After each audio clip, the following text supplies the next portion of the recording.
Waste management for a healthy community. Basahin mo to. This lesson hanggang sa using. Sige, ganyan na. This lesson was designed and written Written. written with you in mind. The scope of this lesson permits it to be used in many different learning situations. The language used recognizes the diverse vocabulary level of students. The lessons are arranged to follow the standard sequence of the course. But the order in which you read them can be changed to correspond with the textbook you are now using. Ngayon daw, pag-aaralan daw natin yung tungkol sa waste management. Yung waste management ay yung tungkol sa recycle, reuse, reduce, yung 3Rs. Alam mo yung 3Rs? Ito, reuse, reduce, and recycle. Pag sinabing 3Rs, dati hindi ko rin alam yun. 3Rs, dati hindi ko rin alam yun. Ibig sabihin na kasi sinabi nilang 3Rs. Ikaw, ano kaya yung 3Rs? Yung tatlong R. Ayun nga, reduce, reuse, and recycle. Tungkol yun sa waste Hindi ko nga alam management, kung yung ano tamang yung pag-ano reuse ng basura. Reuse hindi ko alam. Oo, ngayon, i-explain ko sa'yo ngayon. Sabi, do you throw your trashes just anywhere or do you throw them in the paper trash can? Ano sagot mo? Huh? Sabi, tinatapon mo daw ba yung basura mo sa kung saan lang o tinatapon mo yung basura mo sa trash can? Hindi ko alam. Saan mo ba daw tinatapon yung basura mo? Kung saan lang o sa trash can? Twice. Ha? Twice. Okay. Sabi, throwing your trash in the proper trash can is one way practicing proper management. Sabi, kapag tumatapon ka daw ng tamang ng basura mo sa tamang basurahan, napapractice mo daw yung tamang waste management.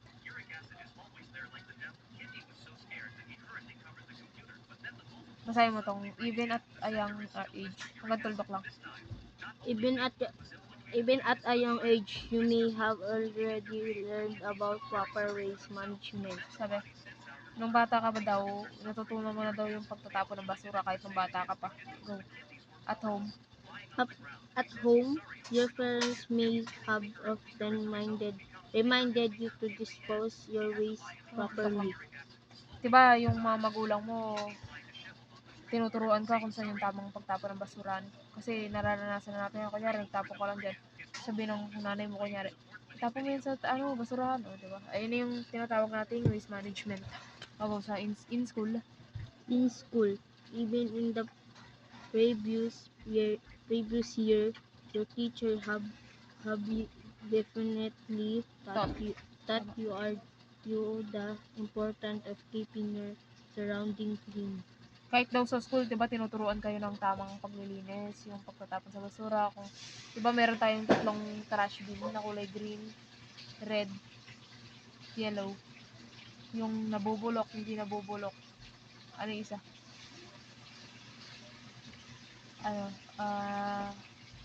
Recycle. Yung nare-recycle. Biodegradable, non-biodegradable, tsaka recycle. Sana tayo kanina. O, go, you. You may have also experience collecting recyclable waste such as old collect newspaper and bottle and selling this in junk shop or waiting for collectors to pass by your neighborhood so you can sell this junk. O, diba, pag meron tayong mga kalakal, iniipon natin yan, tapos binibenta sa junk shop, tapos minsan may dumadaan pang magbubuti, tapos binibenta natin. Ayun yung tawag ng waste management. Hindi natin sinasayang yung mga pwede pang mapagkakitaan o mapakinabangan. Katulad ng pagbebenta ng recycle. 'Di ba? Kumikita tayo doon pag ganun. Ito naman, proper waste management. Basahin mo. Proper waste management. Dito. Proper waste management includes several activities which help the community and the environment become a clean, safe, happy, healthy, and productive place to live in. Generally, it includes the following. Sabi daw, yung proper waste management daw, ayun yung activities na nakakatulong sa community natin o sa environment na maging malinis, safe, o yung maging happy yung tinitirahan natin. Ayun yung tinatawag na proper waste management. Proper waste management, ito daw yung mga activities o yung mga ginagawa natin para mapanatili na malinis ang ating kapaligiran. Sabi, generally, it includes the following. Basahin mo yung una. Disposal of waste, Pangalawa, collection of hanggang dito. waste, transport of waste, reuse and recycle of waste, treatment of waste, prevention and control of waste. Diba? Ano nga daw ba yung proper waste management? Ano nga yun? Ayun yung activities na kung saan nakakatulong sa community natin o sa environment na mapalinis o maging safe yung tinitirahan natin. Tapos yung following daw na to, ito daw yung halimbawa kung paano natin mapapanatili yung kalinisan sa ating kapaligiran. Disposal of waste. Diba nagtatapon tayo ng basura? Hindi natin kung saan tinatapon. Ito yung tinatawag na proper waste management. Tamang pag-uugali ng mga ginagawa natin. Collection of waste. Diba may mga truck na basura, kinukuha yung basura natin kaya di natatambak yan. Kasi kung wala na kumukuha ng basura natin, malamang nablokan na tayo ng basura. Ito naman yung pangatlo, transport of waste. Transport of waste yung parang yung, diba pag kinuha ng truck, dinadala na nila sa tamang tapunan. Tapos doon nire-recycle pa nila yun eh. Reuse and recycling of waste. Diba minsan yung mga ibang basura nagagamit pa natin. Katulad yan, gagawa kayo ng parol, diba galing sa mga recycled na materials. Halimbawa, plastic bottles na nainuman na natin, ganyan, diba? Pwede pa palang gawin parol yun, lagyan lang ng mga design. Treatment of waste ay yung pagtataraan natin sa basura, pag tamang tapon kung saan. Prevention and control of waste. Tapos yung tamang pagtigil sa basuran. Basahin mo to. There are many ways to conduct proper waste management wherever you are, at home, in school, or in other place in the community. Yun below our sample. Below are simple yet effective waste management system. Sabi daw, there are many ways to conduct proper waste management. Marami daw paraan para magkaroon ng proper waste management. Ano nga ulit yung proper waste management? Activities which help the community and environment. Pagkakaintindi mo sa proper waste management.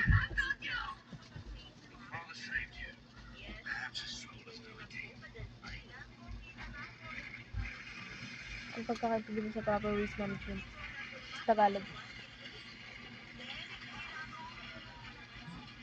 Tinutulungan yung community and environment. Para mapalinis siya, mapaganda. Number 1, ito daw yung following daw na yung mga waste pang iba para makatulong tayo sa proper waste management, tamang pagtatapon ng mga basura. Number 1, waste reduction. Basahin mo, Paul. Basahin mo yung waste reduction. Waste reduction refer to waste and means of reducing waste. Some of these ways are bringing and reusable eco-friendly bags when shopping, buying items or goods in volume whenever possible, purchasing items or goods with less plastic packaging, planning daily meals carefully to minimize food waste using compost, gardening, and planting more vegetables, telling your parents to use less hazardous chemicals, helping clean your home to reduce pests, telling your parents to regularly maintain your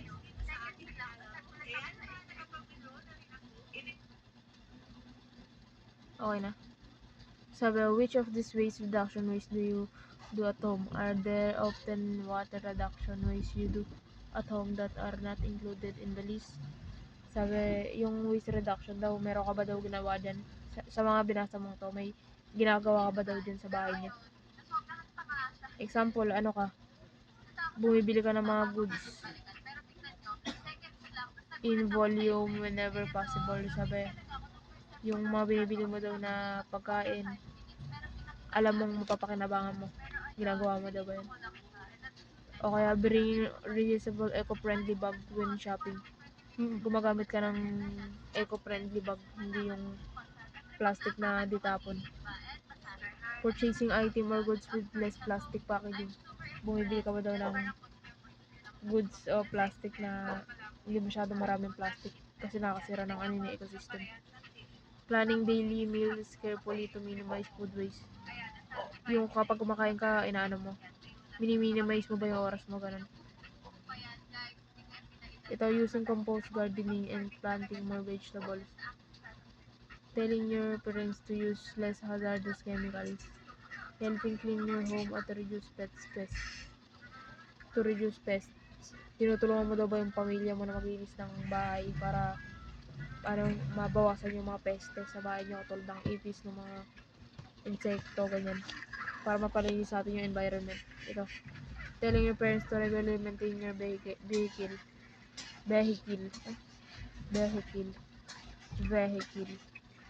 Basahin mo ito, Paul. Maintain your vehicle.